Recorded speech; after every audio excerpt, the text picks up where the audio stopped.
Here at Bill and Frank's Guilt-Free Pleasures, we often focus on songs that as soon as you hear them, bring back a flood of memories. And today's song is one of those for me especially. Might be a bit of a controversial choice for those who would say this should be a guilty pleasure.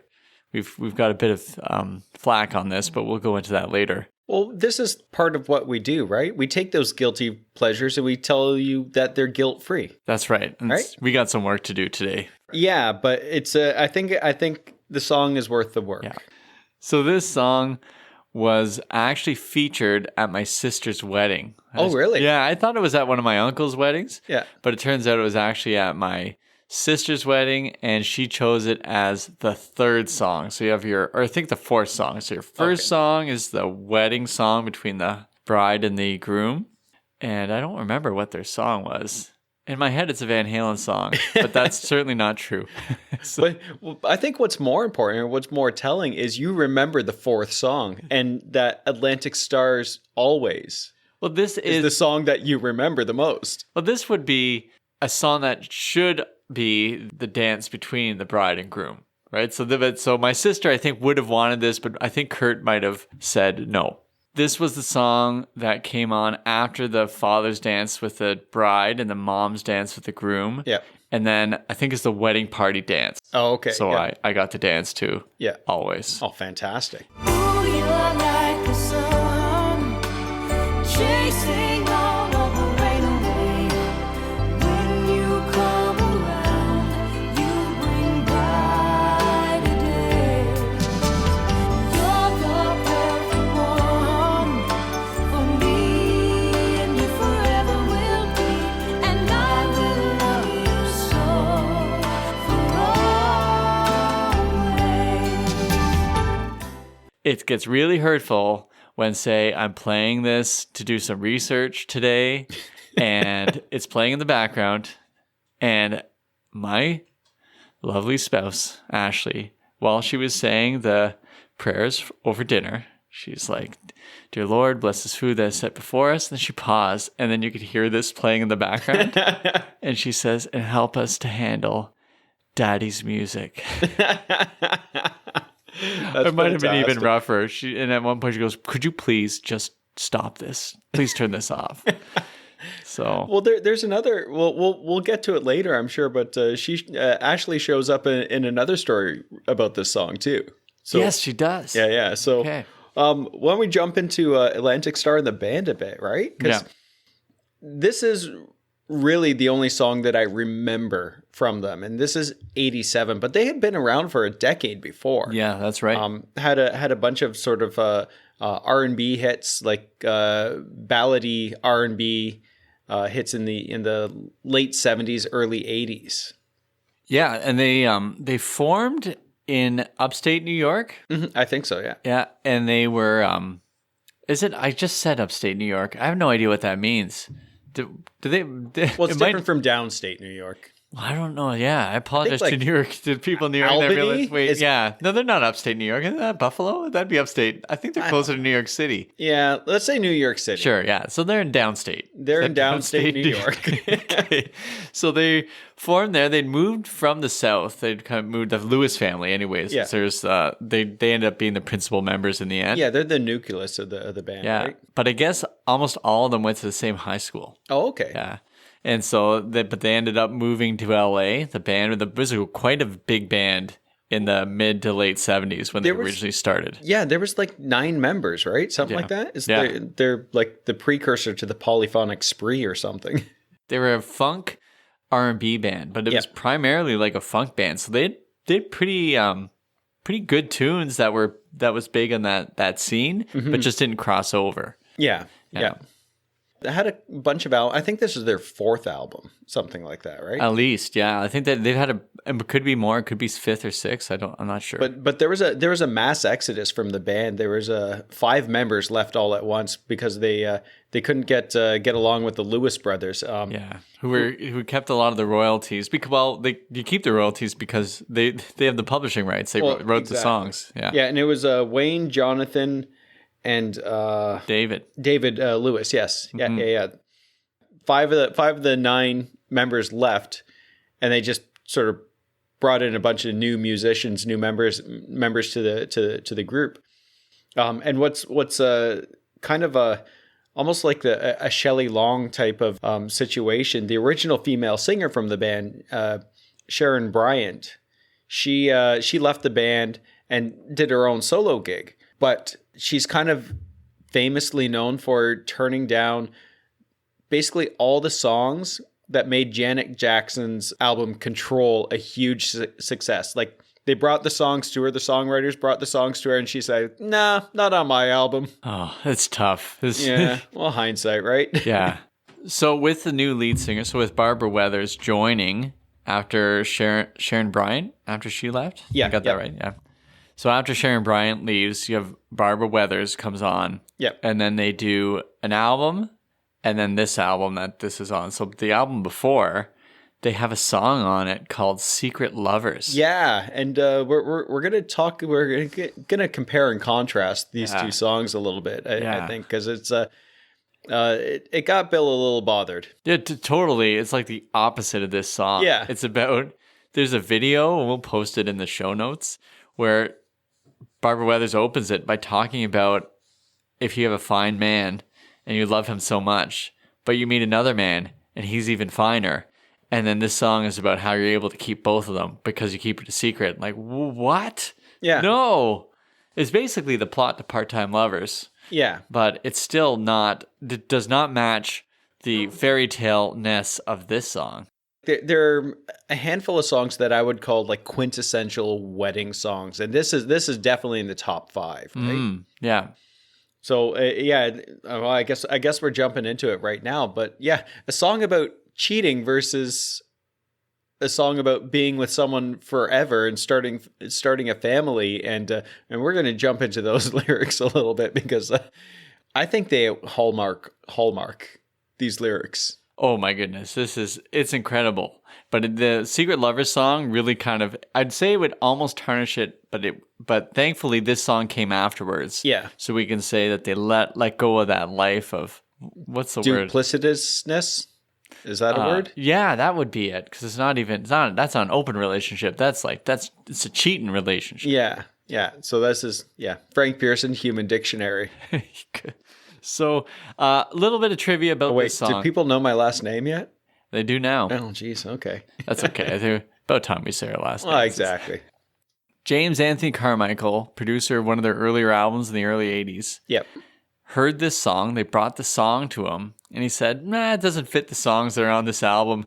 Save it for a future album. Yeah. Which is insane to me because this is by far their best song to me. It's their biggest song. Yeah. So it was originally written in 82. So exactly. They sat on this thing for 5 years. Yeah. Like through that whole band breakup and then into the new lineup and everything.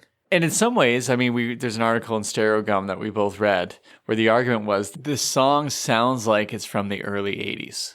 It has that feel to it. Yep. And so when this became a number 1 in 87, it was kind of one of the last songs that had this feel. Yeah, because it was, you listen to it and it's just like, okay, what can you compare it to? And we'll get into some of these categories later, but it's Endless Love by Lionel Richie and Diana Ross, which was like, those types of songs were burning up the charts in like the earlier mid 80s, right? Yeah. So yeah, it has me thinking about that era. So 87, that goes number 1.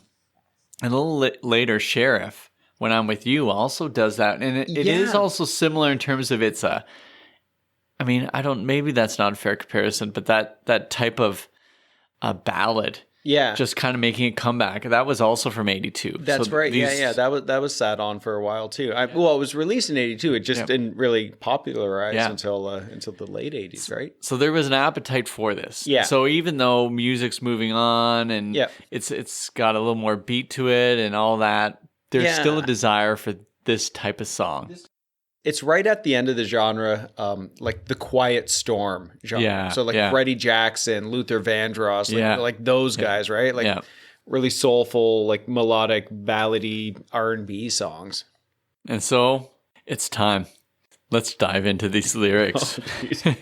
This is going to be fun. This is fun or painful. I'm not sure. Well, I think the power of the song is the sound, and their vocals, right? Like that. It somehow they come together in this perfect way. It wouldn't have worked in '82, I think, with the previous lead singer. Yeah. But Barbara Weathers' voice is the key to this song, I would argue. Yeah. And what I like about it too is the way that they sing. They're not trying to one up each other. Like it's a marriage of song, and it's a song about marriage, right? Because they work together so well. Don't laugh at me. I couldn't say it. I don't know if I could say it better, but I definitely couldn't say that. I'm a little embarrassed that I said that. That's pretty good. Yeah, there's something to it because neither of them are powerhouse vocalists. No, yeah. That the song ends up being the thing you remember. Mm-hmm. And then you have to research what the name of the band was. But I like those songs that exist, that only exist as this sort of moment. Mm-hmm. And again, I bring this up all the time. We don't use the term one-hit wonder here. No. But there is something about, we do like coming to these songs that had their big moment. Yeah. And this is definitely one of them. Yeah. So, yeah, it starts off, who's the dude that sings on it? Which one of the... David Lewis. David Lewis, yeah. And it's like, girl, you are to me all that a woman should be, and I dedicate my life to you always. And it like, these are wedding vows, right? Like, they're basically singing wedding vows, like 80s wedding vows. Yeah, because she responds with, a love like yours is rare. It must have been sent from up above. And I know that we'll stay this way for always. Yeah, like this is... so yeah, you're not your introduction to this song, but your memory of this song was at your sister's wedding. But I think my introduction to this song, it must have been at a family wedding in the late 80s, early 90s. Yeah. Because like you couldn't get married without playing this song, or else I think it was illegal to be married. Girl, you are to me all that a woman should be, and I dedicate my life to you always. A love like yours is rare. It must have been sent from up above, and I know you'll stay this way for always. It captures all the elements of what crazy infatuation is like when you are like super young and you have this intoxicating belief in this love that's going to last forever. Oh yeah, and it's going to be perfect the entire time. Oh yeah, and it just keeps going. No problems. Yeah, so I mean, this is partially what I like about the song is it captures that, even though you could also look at it and say, this is a recipe for disaster. Yeah. So I would joke that if you believe this, then this probably was the wedding song for your first marriage. Yeah, there's a certain naivete about it, right? Like it's like that unrequited like perfect love, which okay, maybe I'm a little bit jaded, but I think you got to work at things. I think so. It doesn't just fall into your lap. I mean, look, Ashley doesn't like this song, and you still love her, right? I do, but this certainly brought up troubles. We're gonna have to get we're gonna have to see a musicologist therapist to try to work these things out. So speaking of the family part, I just want to talk about the second verse. We'll talk about the chorus later, but the second verse, this is incredible. Yeah. Where it begins with, Come with me, my sweet. Let's go make a family, and they will bring us joy for always. all right, so no teenage rebellion, no dabbling in illicit substances or emptying out your liquor cabinet, letting them grow awkward grade 7 and 8 years. Yeah, like I don't have any kids, but like, is life all like you have a toddler? Yeah. And what's life like that? Like, is it all perfect and sweet? Like, let's make a family. It's gonna be perfect. It's gonna be awesome. Like, I know you love your son and everything, but like, Yeah, they're trying times, right? Yeah, oh yeah. I love him. but bringing joy always. Like, well, I guess you have to define joy differently. But there's like when he poured water all over me during the bath today, it wasn't like, that's awesome. Thanks for doing it. After I said, don't do it. He said, okay, I'm going to do it again. And I think he said, all right, I'll do it again. Like, well, wait. Oh no, now I have to stand up. Yeah. Did you stand up to your 3-year-old son? I did. And then he poured water on me again. So we'll talk about this off mic, my failures as a stern dad. They will bring us joy for always. The Stereo Gum article had a great line. Let me see if I can find it here real quick. It's an awful sunny vision of what it's like to raise kids. And maybe it's an attempt to immortalize the misty optimism of relationships' early days. Yeah, I think that's a perfect way of putting it. Yep. She responds, because it's call response too. Yeah. She responds with, oh boy, I love you so. I can't find enough ways to let you know.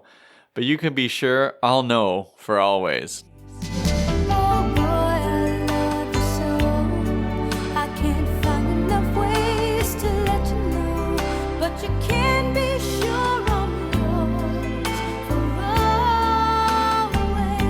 always. Not sure that's the strongest lyrical achievement in song history there. But it works for what this song is. It's a pretty simple song, and like I said, I guess you can't really write a love song about, like, you know, we're gonna struggle with the budget one day, and we're not gonna like want to go to the same restaurant some nights, and it, you know, life's gonna be difficult, and love isn't easy, right? Like, no one wants to hear that song when they're dancing at their wedding, right? That's true. Yeah, we don't want that at wedding songs. No, that's true. No. Realistic love. I think I'm gonna write that song. Ooh, you're like the sun, chasing all of the rain away.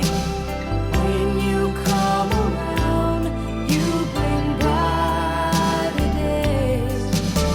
You're the perfect one for me, and you forever will be.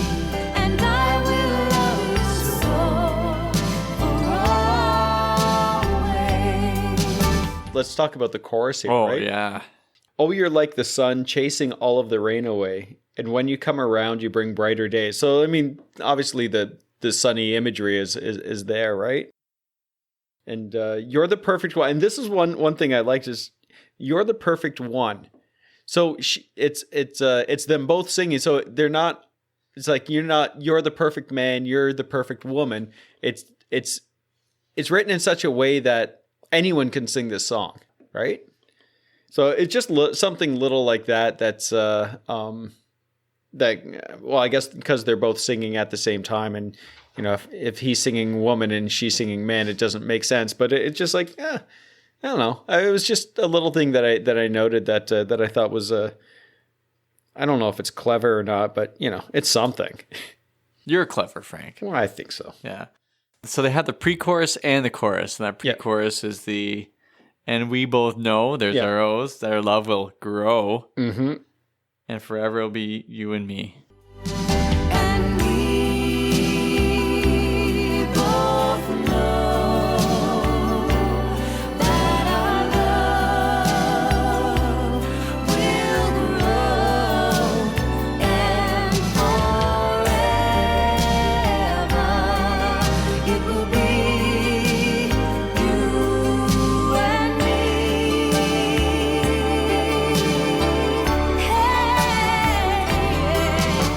Well, we've covered basically the lyrics. You have the two verses, and then you have the pre-chorus and the chorus, and then you have the pre-chorus, chorus, and then the musical interlude. Yeah, there's the musical interlude, and that's has this sort of quasi orchestraic or orchestral. That's the word I'm looking for. Kind of build in it. And this is similar to what we talked about with our Stevie Wonder episode, is you're expecting a key change. Yeah. But there is no key change.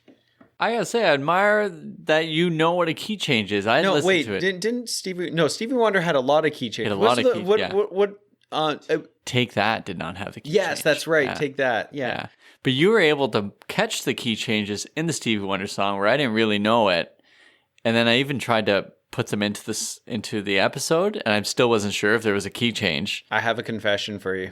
Yeah? I'm a secret musician. Oh, gee. All this time. I know, right? Yeah. Wow, no wonder we're doing so well at this.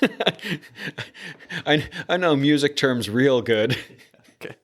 So, all right, the orchestral build, then it goes back. They don't go crazy, right? No. This is why there's no key change, maybe, is that they're just going to just do their thing. Yeah, and they let it. It still brings it home, right? Because you have that musical interlude. You're expecting that dramatic sort of explosion, that key change or whatever, but it's not there. But it still really works and still just takes the song home, right? It doesn't distract from what it already was. Right. And this is a song that seeks not to distract. Yes.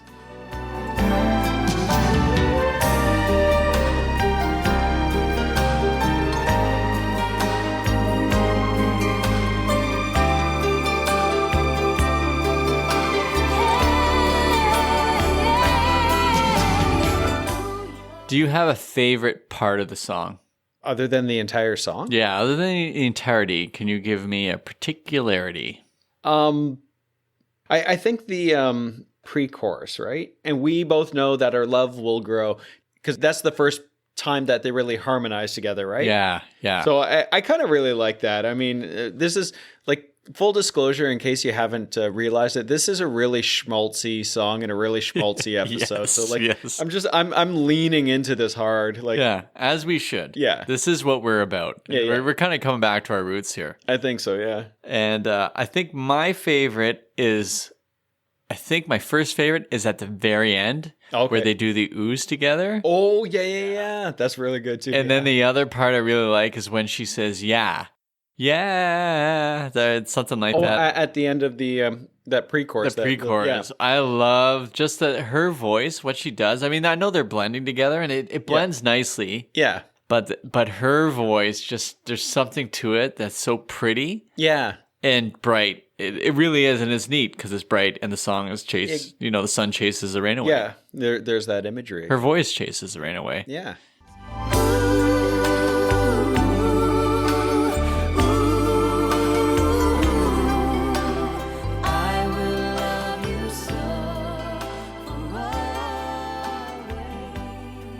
So, Barbara Weathers, you're out there? Way to go. And her name is Weathers. Oh, my Just goodness. like the sun. Wow. This is serendipitous for her, I think.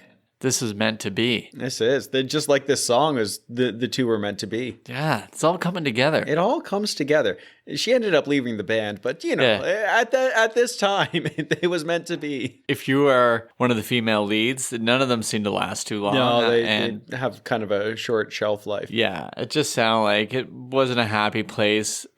David Lewis ended up leaving the band and going into like Christian music. Oh, like, okay. He does ministry. And he called to apologize to Barbara Weathers about her treatment. So she talked about that in a documentary I watched, and she was grateful for it. I got to say, this song feels a lot like special music you would have heard in the mid-'80s at church. At church, yeah. And yeah. in the video, when they're singing, holding their hands up, and then putting fists, like making a fist and holding your hands back up, I'm like, I've seen this. I saw this in church. Well, let's talk about the video, because I'm assuming before they released the song as a single, they would have recorded the video, right?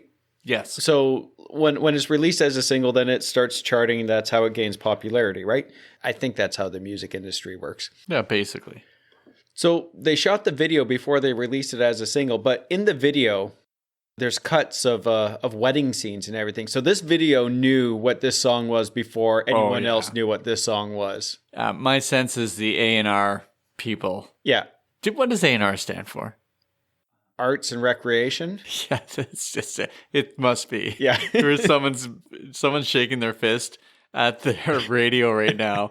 Wonder why we don't even know what an A&R rep. But an A&R rep. I like that someone is listening to this podcast on a radio. Yeah, that's true.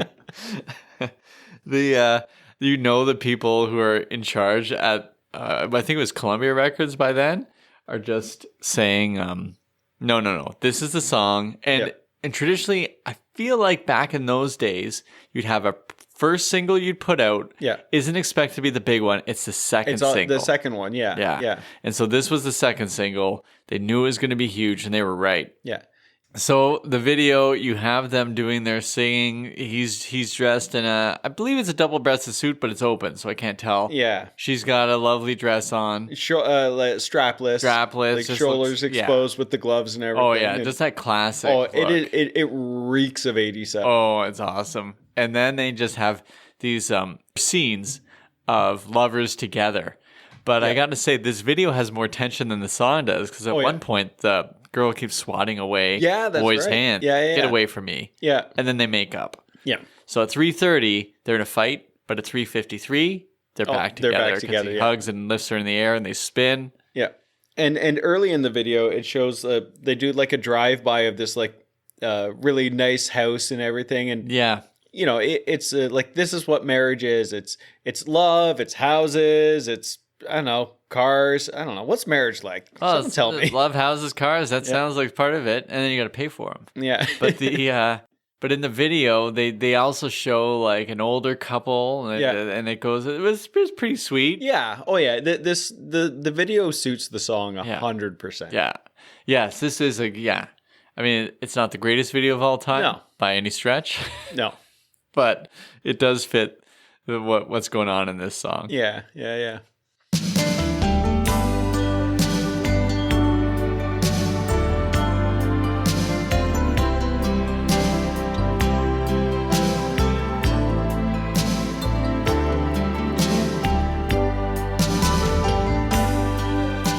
So we alluded to this earlier. We sort of mentioned how Ashley doesn't like this song, but do you remember the first time she heard this song from us? Yeah. So we were out, and I think we were watching the Olympics or something. Well, Ashley was at a gig. Oh yeah, At she was the- doing she her was jazz. singing at Queen's Landing. Queen's Landing, yeah. She just finished like a 3-hour set of jazz music. It was well received. And then we started talking to her about Atlantic Starr, and she had no idea what it was. I think we suggested that she should cover it. Yeah, that's right. And she didn't know it. And then I think either you or I think I must have said this. I said, "Girl, you are to me all that a woman should be." And then you kicked in. But what she wasn't planning on was us singing the entire song. Yeah. And I think people around us, in my mind, the way I remember this, I think people stood up and clapped, or they stood up and walked away. They certainly saw us because we weren't quiet, and No. we got louder as we sang. Yeah. And then the ooh part, we didn't quite hit the notes, but we went for it. I don't think we've ever hit the notes. No, we never did hit the notes. Ashley was not impressed. She laughed. Yeah, but I think it was a nervous laughter because people were glaring at us. Maybe I don't know. It could have been. I was super impressed with ourselves. I thought we did a great job. All right, I got a category for you. Okay. So I'm gonna alter it a little bit. Usually I say, could Michael Bolton sing this song, Yes. or should? Yeah. But I'm gonna have this here. This is check out this combo. Could, should, will Michael Bolton and Celine Dion do a duet cover of this song? They should. They should. I agree. think so. They could I- take it to heights. I think that they would sing it in such a way that it would basically explode the song so it could never be recreated again. Is it a black hole or a big bang? Yeah, well, black hole is a good. I was going to say it's like a nuclear explosion, right? It would just sort of shred everything apart. But yeah, Okay, maybe we'll wait. The whole world will end when they get this together. Well, there's another two who I could totally picture singing this. yeah, It also leads into Song Universe mixtape. Lionel Richie, Dinah Ross could totally have done this. Like this is basically Endless Love and this song. There's some the same. similarities. I mean, I would argue Endless Love has more complexity going on and more interesting in terms of lyrics and stuff like that. No offense to Lewis Brothers, but definitely within the Song Universe, the sort of Endless Love would work with the Forever. Do you have any other songs that you would put with this? well, this is a wedding song, right? Yeah. So if I'm making a wedding song like mixtape, like if I'm really trying to romance someone and like with really sugary schmaltzy music, Yeah. Glory of Love, Yep. Luther Vandross, Here and Now. Yeah, I have that on my list. Yeah. Good. Back at One, Brian McKnight. Yeah, I that's think a it good is one. right in there. Freddie Jackson had some great songs. I can't think of anything right off the top of my head. I think Richard Marx is Now and Forever. Oh, yeah, would work. yeah.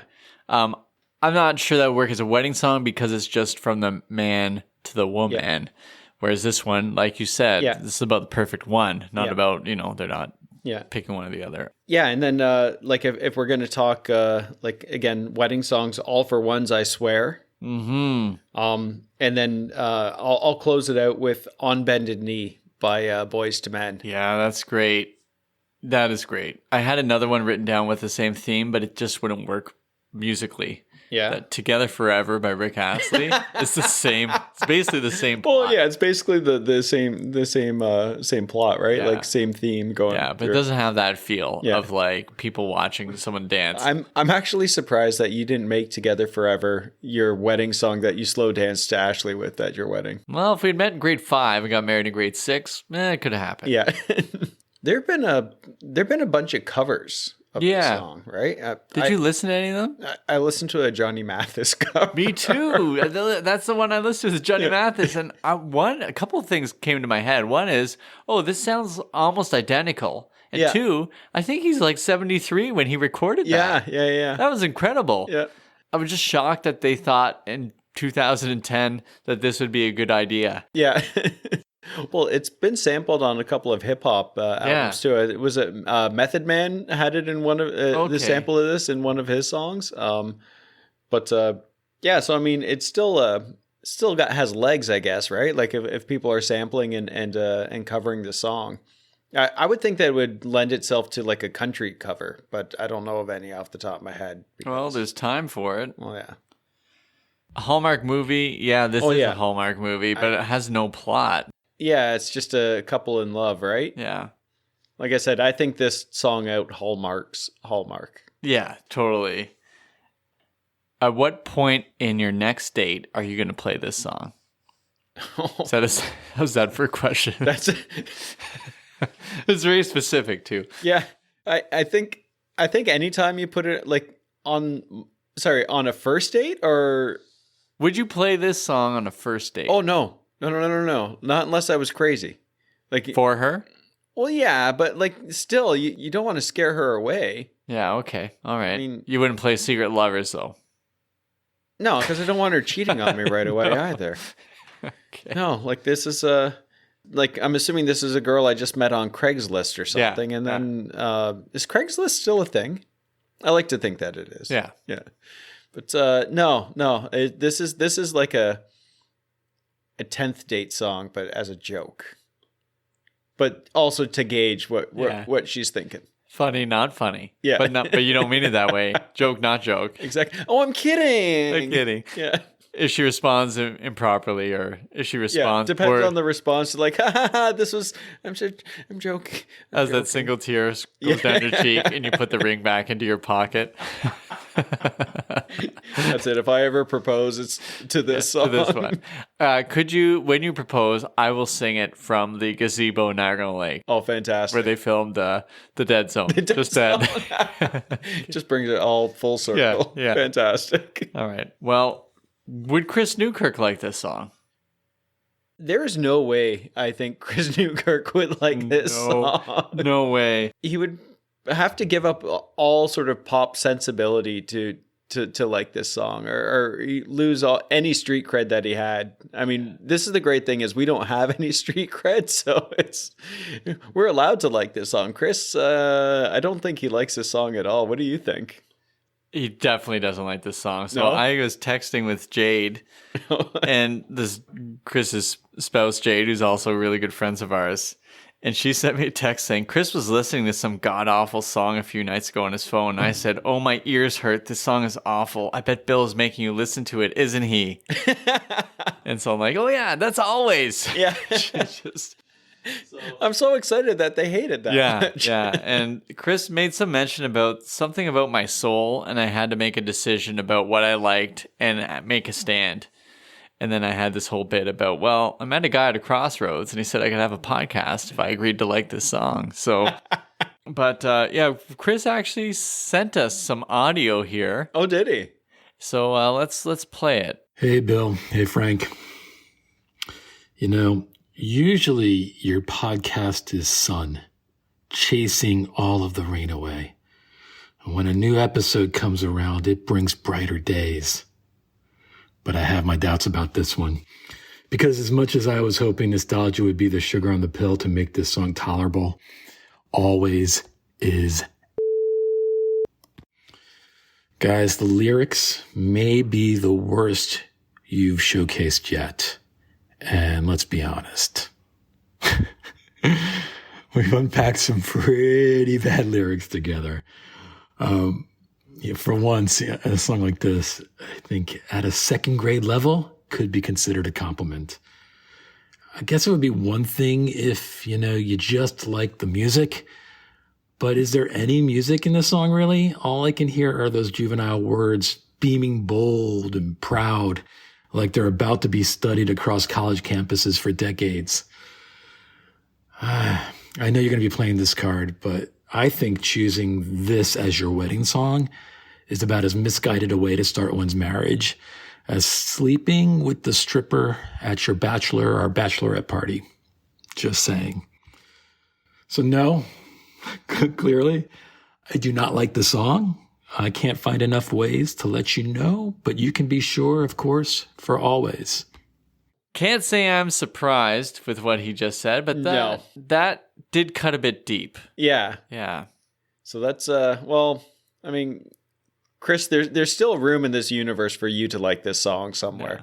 Yeah. I mean, maybe you just need to come to terms with things, but I don't think you're gonna sway Bill and I from liking this song. Yeah, maybe you need to live our lives and see things through our eyes, and you'd understand that this is a wonderful song. So we hope you have been able to see through our eyes on this episode and understand that this song is indeed a guilt-free pleasure, and you should not be ashamed of liking this song. Just open up, enjoy it for what it is, and it will be with you always.